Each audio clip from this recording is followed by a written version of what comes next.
Do you want to learn a secret? Japanese word that makes you sound like a genius anime character?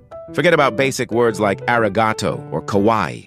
Today we are diving into the most sophisticated, dramatic, and intellectual word in the Japanese language. The word is Nakanzuku. It is so rare and hardcore that even many modern Japanese people rarely use it in daily life. In English, it roughly translates to especially, above all, or particularly. But Nakanzuku is not just a regular adverb. It has a heavy historic weight. The word literally comes from an ancient phrase, meaning to place yourself right in the middle of things. When you use it, you are not just saying especially. You are shifting the camera angle of your sentence, turning on a giant spotlight and pointing it at one specific thing. For example, instead of saying, "I love Japanese food, especially sushi," an anime villain or a high society noble would say, "I deeply appreciate the culinary arts of Japan. Nakanzuku, the sushi, holds a divine presence." Do you see the difference? It instantly elevates your sentence into a movie line.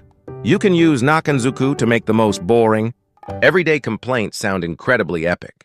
Instead of saying, "Mondays are tough, especially the mornings," you can say, "The weekdays bring heavy sorrow to my soul. Nakanzuku, the Monday morning is a tragedy." In Japan, if a foreigner correctly drops a Nakanzuku during a business meeting or a casual chat, the entire room will freeze in absolute shock and respect. They will look at you and think, "Oh my God. This person didn't just learn Japanese from Duolingo, they are a scholar." It is the ultimate linguistic cheat code to gain respect in Tokyo. It proves that the Japanese language has hidden layers of beautiful, dramatic complexity, designed for poets and philosophers. So the next time you want to emphasize something you love or hate, don't use boring words. Bring out the heavy artillery. Use Nakanzuku and watch everyone's jaw drop. What is your favorite thing about Japan? Nakanzuku.